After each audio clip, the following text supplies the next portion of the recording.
तो कहते हैं ये है कोलकाता में।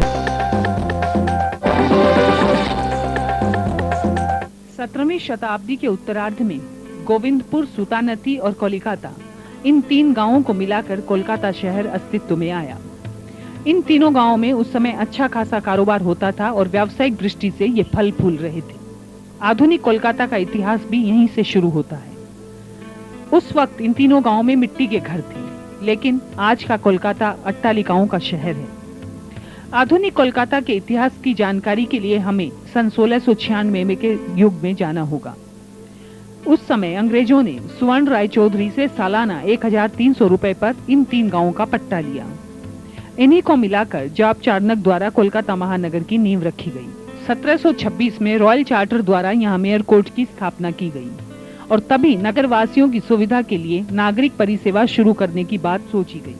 17 अगस्त 1765 को ईस्ट इंडिया कंपनी को बंगाल में दीवानी मिली। 1773 में नगर पालिका के गठन की बात उठी और 1794 में नगर पालिका प्रशासन का कार्य शहर के जस्टिस ऑफ पीस को सौंपा गया। 19वीं शताब्दी के आरंभ में तत्कालीन गवर्नर जनरल ने शहर में नागरिक सुविधाओं को बेहतर बनाने एवं प्रशासन को चुस्त बनाने के लिए लॉटरी के माध्यम से कुछ कोष इकट्ठा किया।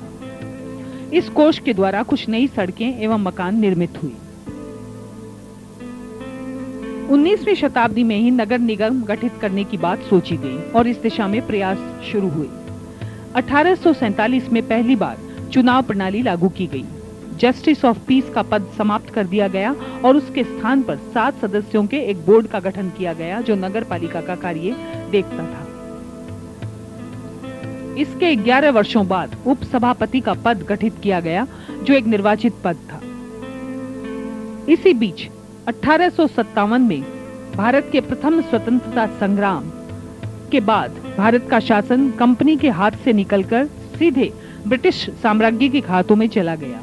इसके बाद कई परिवर्तन हुए जिनका असर कोलकाता पर भी पड़ा। 1874 में कोलकाता का सुप्रसिद्ध हॉग मार्केट बनाया गया जिसे आज हम न्यू मार्केट के नाम से जानते हैं। 1876 में नए निगम की स्थापना भी एक परिवर्तनकारी कदम था। इस नगर निगम में 72 पार्षद थे जिनमें से 48 निर्वाचित होते थे तथा शेष 24 पार्षदों की नियुक्ति वॉयसराय यानी कि गवर्नर जनरल को करने का अधिकार था। 1888-89 में और भी कई परिवर्तन किए गए। इसके बाद 1923 के अधिनियम द्वारा कई और परिवर्तन किए गए जिनके पीछे पहले भारतीय मेयर सुरेंद्र नाथ बनर्जी का परिश्रम था। उनके प्रयासों से निगम में कई नई सुविधाएं शुरू हुई। सुरेंद्र नाथ बनर्जी के योगदान को देखते हुए आज कोलकाता नगर निगम के बगल से गुजरने वाली सड़क का नाम भी डॉक्टर एस.एन. बनर्जी रोड है जो उनके महत्वपूर्ण अवदानों की स्मृति दिलाता है। 1896 में नगर निगम का प्रतीक चिन्ह अपनाया गया। आज निगम का प्रशासन मुख्यतया केएमसी एक्ट नंबर 1980 के आधार पर होता है। नगर निगम के वार्डों की संख्या 100 से बढ़कर 141 कालांतर में हुई।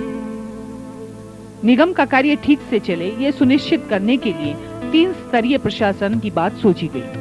पहला था नगर निगम, दूसरा मेयर परिषद और तीसरा मेयर। वर्तमान में मेयर 10 अन्य मेयर परिषद सदस्यों और उप मेयर की सहायता से निगम का प्रशासन चलाते हैं। इसके अलावा निगम में सभापति का भी एक पद है।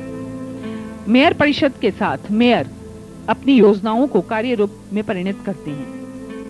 141 वार्डों को प्रशासनिक सुविधा के लिए 15 बोरों में बांटा गया है। प्रत्येक बोरो का एक सभापति होता है। जलापूर्ति, सफाई, स्वास्थ्य, बस्ती, पार्कों की संभाल, शिक्षा, निकासी व्यवस्था आदि कुछ विभाग हैं जिनके अंतर्गत निगम का कार्य होता है। कोलकाता म्युनिसिपल कॉरपोरेशन कब से इसकी नींव पड़ी, कितने वार्ड्स हैं यहाँ पे? कोलकाता म्युनिसिपल कॉरपोरेशन का वर्तमान में 141 वार्डों को लेकर के ये कॉरपोरेशन है और मेरे ख्याल से इस देश का सबसे बड़ा म्युनिसिपल कॉरपोरेशन है। तो ये प्राचीन शहर है कलकत्ता और देश का में मेरे ख्याल से सबसे बड़ा कॉरपोरेशन है। और अभी अगर कहिए तो इस महानगर के लोगों को अगर सुबह आँख खोलते हैं या रात को बिस्तर पर जाते हैं तो आंख खोलने से लेकर के सोने तक कर नगर निगम के सेवा से ही उनको मैंने सेवा दिया जाता है। हर वक्त हर किस्म का ही हमारी सेवाएं हैं। और इसको बल्कि कहा जाए कि पूरे देश के अंदर में अगर कहीं आइन बना करके, कानून बना करके जो म्यूनिसिपल कॉरपोरेशंस का निर्वाचन होता है और जिसके द्वारा लोगों के द्वारा निर्वाचित होते हैं, तो ये बंगाल के अंदर है और इसमें कलकत्ता कॉरपोरेशन तो महत्वपूर्ण है ही है। और माने जनता के पास पावर हो, ये कंसेप्ट लेकर के ही ये बना है और विकास का काम भी इसी के द्वारा। तो हमारे यहाँ हम लोगों ने 141 वार्ड को 15 बोरो में तकसीम किया है। 15 बोरो कमिटीज़ हैं जहाँ पर भी निर्वाचन के द्वारा चेयरमैन चुना जाता है। ऐसा भी होता है कि अगर हमारा कॉरपोरेशन का बोर्ड अगर लेफ्ट फ्रंट का है तो बहुत सारी ऐसे बोरोज हैं जहाँ के चेयरमैन विरोधी दल के भी हैं, क्योंकि वहाँ उस बोरो के जो वार्ड्स हैं उस पर निर्भर करता है कितने काउंसलर हैं, किस दल से हैं, वो अपना चेयरमैन निर्वाचित करते हैं। तो इससे सबका एक योगदान होता है। इस बार जो हम लोगों ने ठीक किया है कि उसको और भी जनता के नज़दीक लेकर के जाओ, क्योंकि जिनके लिए हम काम करते हैं उनको अगर अपने काम के साथ जोड़ नहीं लेंगे तो विकास सही रूप में नहीं हो पाएगा।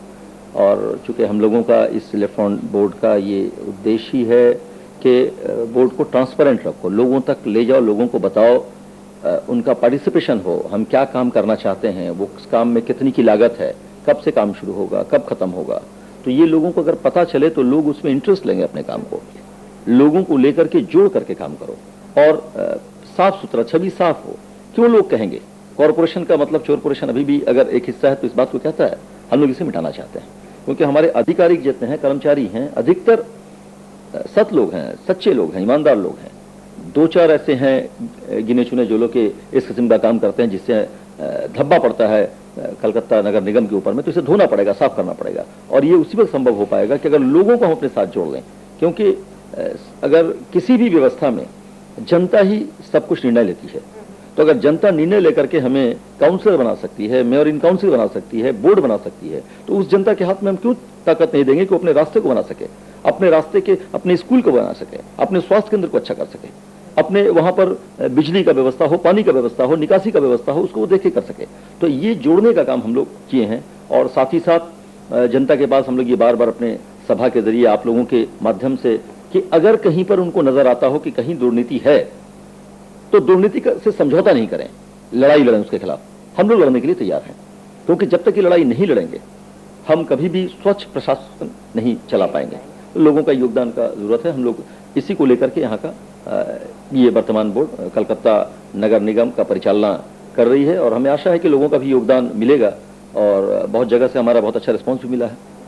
ये थी कोलकाता म्युनिसिपल कॉरपोरेशन के विषय में रिपोर्ट। हमने ये कोशिश की कि हम आपको इसके विषय में अधिक से अधिक जानकारी दें।